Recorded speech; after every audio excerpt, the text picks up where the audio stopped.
The next passage in our journey through Deuteronomy is Deuteronomy chapter 19, verses 1 through 21. And in many ways, this passage is a recapitulation of things Moses has already said to the people. Deuteronomy chapter 19, verses 1 through 13, and verses 15 through 21 discuss the three cities of refuge that the Israelites were to establish on the western side of the Jordan River, along with a review of the Covenant of Sinai's requirements with respect to intentional and unintentional murder in Israel. These passages largely restate Moses' teachings in Deuteronomy chapter 4, verses 41 through 49, with respect to the three cities of refuge the Israelites had already established on the eastern side of the Jordan. We discussed the purpose of cities of refuge and the lessons we might learn from their establishment at length in discussion 8 of our series through Deuteronomy, entitled Cities of Refuge, which I encourage you to listen to again if you have lingering questions or interest in that subject. But we will not revisit that topic today. Similarly, Deuteronomy chapter 19, verse 14, which lies between the two passages I've just mentioned, also deals with a subject that we have discussed several times during this series through Deuteronomy. It addresses the issue of national or tribal boundaries, which we explored in discussion 3, Displacing the Demonic, and it addresses the principles of contentment and faith, which we explored both in discussion 10, Love Your Neighbor, and in discussion 14, Living Without Fear. So given this significant overlap, I had at first considered passing over Deuteronomy 19 entirely, moving on then to chapter 20. However, I've decided not to do that. Instead, I want to revisit the theme of contentment, because even though there is overlap, I believe that there is more revealed to us in the language of Deuteronomy 19:14 than we've considered previously. Therefore, our reading today is found in Deuteronomy chapter 19, verse 14. This is the word of Yahweh. You must not move your neighbor's boundary marker, set up by former generations, on the property that will be allotted to you in the land that Yahweh your Elohim is giving you to possess. You must not move your neighbor's boundary marker. The 4th century BC Greek philosopher Aristotle argued that, logically, vacuums could not exist in nature. His perspective was later translated into Latin as natura abhorrent vacuum by the 16th century French writer François Rabelais, and then even later into English as nature abhors a vacuum. Now, Aristotle's reasons for believing so have been largely disproved. Even so, whether Aristotle was right in some way continues to be a matter of debate. The physics of modernity once argued that vacuums did in fact exist in nature and that Aristotle was wrong. However, with the rise of quantum mechanics, most contemporary physicists would argue that even what might appear to be a vacuum or empty space is not truly void, thereby redefining the term vacuum fundamentally. Nonetheless, whether or not Aristotle had a cosmic point, the principle which has been ascribed to him has often proved to be an apt description of natural environments on Earth. On Earth, it often does seem that nature abhors a vacuum.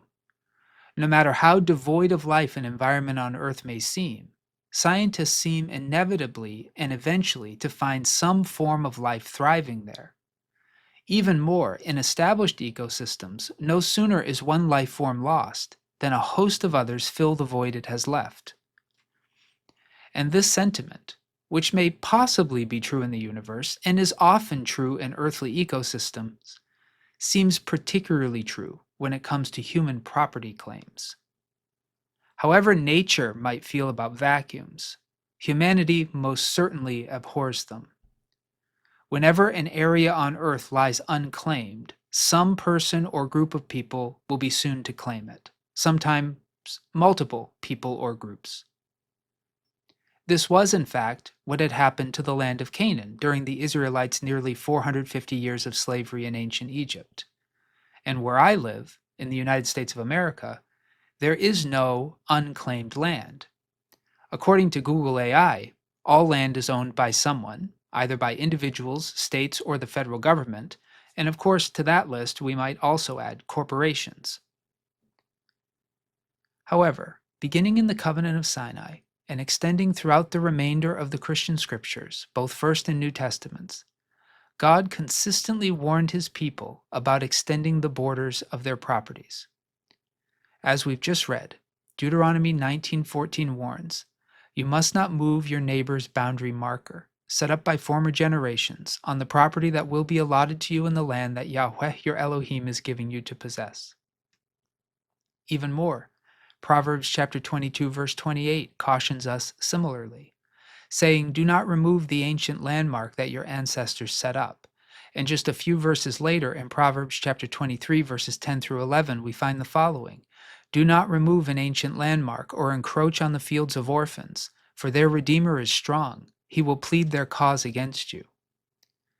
And with respect to those who do these things, the Lord said the following through the prophet Hosea, an oracle preserved for us in Hosea chapter 5, verse 10. "The princes of Judah have become like those who remove the landmark," boundary marker in Hebrew. "On them I will pour out my wrath like water." Now, before we proceed to consider the apostolic teachings preserved for us in the New Testament scriptures, we should pause and consider why it was that God placed such restrictions upon his people in the covenant of Sinai. And foundationally, we must recognize that, from the perspective of the writers of the Christian scriptures, the entirety of the earth belongs to God, and it is God who assigns territory to the people and nations of the earth. St. Paul the Apostle has stated this conviction succinctly in a speech preserved for us in Acts chapter 17, verses 24 through 27, which reads as follows: "The God who made the world and everything in it, he who is Lord of heaven and earth, does not live in shrines made by human hands, nor is he served by human hands as though he needed anything, since he himself gives to all mortals life and breath and all things. From one ancestor he made all nations to inhabit the whole earth, and he allotted the times of their existence and the boundaries of the places where they would live, so that they would search for God and perhaps grope for him and find him, though indeed he is not far from each one of us." St. Paul's conviction in these verses has already been stated earlier in Deuteronomy in chapter 10, verses 14 to 15, which says, "Although heaven and the heaven of heavens belong to Yahweh your Elohim, the earth with all that is in it, yet Yahweh set his heart in love on your ancestors alone and chose you, their descendants after them, out of all the peoples, as it is today." And later, King David would testify to the following in Psalm chapter 24, verses 1 through 2. "The earth is Yahweh's, and all that is in it, the world and those who live in it, for he has founded it on the seas and established it on the rivers." Even more, in discussion 3, Displacing the Demonic, we discovered that God through Moses revealed that even non-Israelite nations like Moab, Ammon, and Edom were allotted specific territories on earth by God. St. Paul's confession in Acts is a bringing together of all of these First Testament confessions of faith. And what was true internationally was also true within the nation of Israel itself. It was God who was going to allot a specific territory to each Israelite tribe and to each family within each tribe. The covenant commanded the people of Israel to embody what all nations on earth should have embodied from the beginning, and it has been summarized in Deuteronomy chapter 19, verse 14 as, "You must not move your neighbor's boundary marker, set up by former generations, on the property that will be allotted to you in the land that Yahweh your Elohim is giving you to possess." The consistent testimony of the scriptures is that in the beginning God set the boundary markers for people, families, communities, and nations. So then, are the people, families, communities, and nations of the earth now living within those boundaries? Probably not. Why would I say that? Well, how long has it been since God was consulted as to national boundaries? How might such a consultation even occur today? Territories today are generally decided not by the principles of the covenant of Sinai, or by the ethics and teachings of Jesus and his apostles, but rather by the principles of what might be called Jezebel. Now, what do I mean by this? Well, I'm referring to a story, and it's been preserved for us in 1 Kings chapter 21, verses 1 through 16. It reads as follows: Later, the following events took place. Naboth the Jezreelite had a vineyard in Jezreel, beside the palace of King Ahab of Samaria. And Ahab said to Naboth, "Give me your vineyard, so that I may have it for a vegetable garden, because it's near my house. I'll give you a better vineyard for it. Or, if it seems good to you, I'll give you its value in money." But Naboth said to Ahab, "Yahweh forbid that I should give you my ancestral inheritance." Ahab went home resentful and sullen because of what Naboth the Jezreelite had said to him, for he had said, "I will not give you my ancestral inheritance." He lay down on his bed, turned away his face, and would not eat. His wife Jezebel came to him and said, "Why are you so depressed that you will not eat?" He said to her, "Because I spoke to Naboth the Jezreelite and said to him, 'Give me your vineyard for money, or else if you prefer, I will give you another vineyard for it.' But he answered, 'I will not give you my vineyard.'" His wife Jezebel said to him, "Do you now govern Israel? Get up, eat some food, and be cheerful. I will give you the vineyard of Naboth the Jezreelite." So she wrote letters in Ahab's name and sealed them with his seal. She sent the letters to the elders and the nobles who lived with Naboth in his city. She wrote in the letters, "Proclaim a fast, and seat Naboth at the head of the assembly. Seat 2 scoundrels opposite him, and have them bring a charge against him, saying, 'You have cursed Elohim and the king.' Then take him out and stone him to death." The men of his city, the elders and the nobles who lived in his city, did as Jezebel had sent word to them. Just as it was written in the letters that she had sent to them, they proclaimed a fast and seated Naboth at the head of the assembly. The 2 scoundrels came in and sat opposite him, and the scoundrels brought a charge against Naboth in the presence of the people, saying, "Naboth cursed Elohim and the king." So they took him outside the city and stoned him to death. Then they sent to Jezebel, saying, "Naboth has been stoned, he is dead." As soon as Jezebel heard that Naboth had been stoned and was dead, Jezebel said to Ahab, "Go, take possession of the vineyard of Naboth the Jezreelite, which he refused to give you for money, for Naboth is not alive, but dead." As soon as Ahab heard that Naboth was dead, Ahab set out to go down to the vineyard of Naboth the Jezreelite to take possession of it. The people and nations of the earth no longer look to God for the boundary markers he has set. Instead, the people and nations of the earth follow the example of Ahab and Jezebel, which might be summarized as "might makes right," or "everything and everyone has its price." The powerful take what they want, and if what they want cannot be purchased, then they are often not afraid to take it by force. Some use the tactics of Jezebel, procuring false testimony and taking advantage of legal loopholes. Others use weapons of war, but the result is the same. Humanity, not God, sets the boundary markers, and we move them whenever and however we are able. And yet, with that said, the same was true during the lifetime of St. Paul. And still, St. Paul confessed that from one ancestor he, God, made all nations to inhabit the whole earth, and he allotted the times of their existence and the boundaries of the places where they would live. And this is in part why, in answer to the question, are the people, families, communities, and nations of the earth now living within those boundaries, I responded with probably not, and not with a simple no. After all, the Roman Empire of St. Paul's day had certainly lived by the ethics of Ahab and Jezebel, conquering every territory they could for as long as they could. And even in that environment, St. Paul still insisted that God set the boundaries. How can both be true? Well, the scriptures insist both that God sets the boundaries and that humans routinely exceed those boundaries, always through some measure of rebellion against God. What the scriptures teach is that God allows humans to expand their boundaries unlawfully for a season, but that in the end, God always judges those who expand and restores what was taken. This reality was to be lived out in Israel through the tithing Jubilee cycle, which we discussed extensively in Discussion 21, the tithe, and in Discussion 22, the sabbatical year. In part, every 50th year in Israel, all ancestral property was to be returned to its original owners, restoring all that might have been sold, lost, or taken.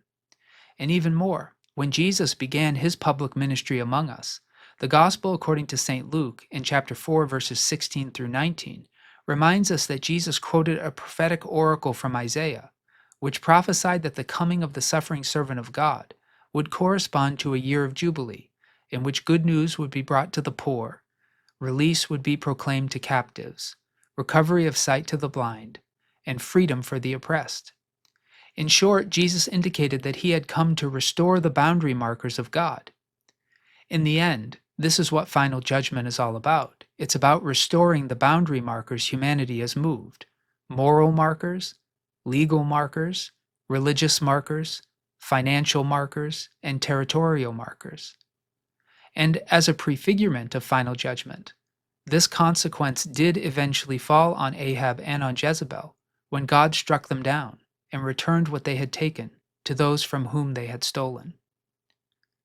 To all these realities, God has said through Moses, "You must not move your neighbor's boundary marker set up by former generations on the property that will be allotted to you in the land that Yahweh your Elohim is giving you to possess." Now, in the New Testament, God has not allotted land or territory on the earth corporately to those who follow him.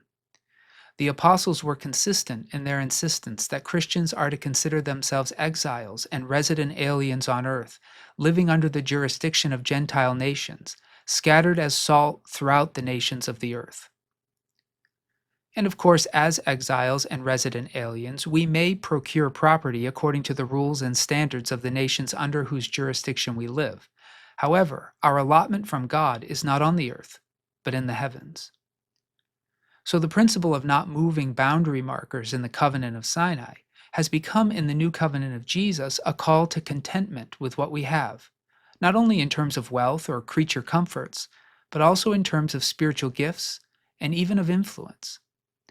St. Paul explained Christian contentment as follows in a passage preserved for us in 1 Timothy chapter 6 verses 1 through 10, which might prove even more contentious today than it was when Paul first penned it.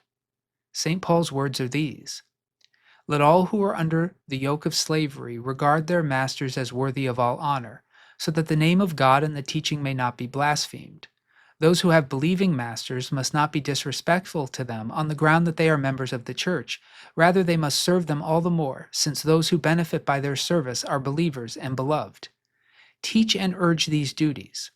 Whoever teaches otherwise and does not agree with the sound words of our Lord Jesus Christ and the teaching that is in accordance with godliness is conceited, understanding nothing, and has a morbid craving for controversy and for disputes about words. From these come envy, dissension, slander, base suspicions, and wrangling among those who are depraved in mind and bereft of the truth, imagining that godliness is a means of gain. Of course, there is great gain in godliness, combined with contentment. For we brought nothing into the world so that we can take nothing out of it. But if we have food and clothing, we will be content with these. But those who want to be rich fall into temptation and are trapped by many senseless and harmful desires that plunge people into ruin and destruction. For the love of money is a root of all kinds of evil, and in their eagerness to be rich, some have wandered away from the faith and pierced themselves with many pains." Bound up in this passage is St. Paul's warning that following Jesus is not to be seen as a way of improving one's financial or social situation. Those who were slaves at that time were called to allow their commitment to Christ to increase their effort and labor. Similarly, Christians were not to try to improve their station or influence through argumentation, or by offering up novel doctrines or interpretations, or by undermining those who were placed in authority over them. According to St. Paul, the call of Christ upon the lives of each of us is to pursue godliness and contentment. All other pursuits, according to St. Paul, come from conceit, lack of understanding, and a morbid craving for controversy and for disputes about words, which come from envy, dissension, slander, base suspicions, and wrangling among those who are depraved in mind and bereft of the truth, imagining that godliness is a means of gain. To put the matter more plainly, even though Jesus came to restore the boundary markers of God, and even though in final judgment all boundary markers will be restored and transgressors punished, God has not called Christians to do this work for God on his behalf. Instead, Christians are to pursue godliness and learn contentment. That is, we are called to live within the boundary markers existent in the world, all the while trusting that God will care for us in the present and restore what has been taken in his time. As Jesus' stepbrother James has both warned us and promised us in James chapter 4 verses 1 through 10. Those conflicts and disputes among you, where did they come from? Do they not come from your cravings that are at war within you? You want something and do not have it, so you commit murder. And you covet something and cannot obtain it, so you engage in disputes and conflicts. You do not have because you do not ask. You ask and do not receive because you ask wrongly in order to spend what you get on your pleasures. Adulterers, do you not know that friendship with the world is enmity with God? Therefore, whoever wishes to be a friend of the world becomes an enemy of God. Or do you suppose that it is for nothing that the Scripture says God yearns jealously for the Spirit that He has made to dwell in us? But He gives all the more grace. Therefore it says God opposes the proud, but gives grace to the humble. Submit yourselves therefore to God. Resist the devil, and he will flee from you. Draw near to God, and he will draw near to you. Cleanse your hands, you sinners, and purify your hearts, you double-minded. Lament and mourn and weep. Let your laughter be turned into mourning and your joy into dejection. Humble yourselves before the Lord, and he will exalt you. In the words then again of Moses, you must not move your neighbor's boundary marker, set up by former generations, on the property that you will be allotted in the land that Yahweh your Elohim is giving you to possess. May those who have ears to hear listen to what the Spirit is saying to the churches. Amen.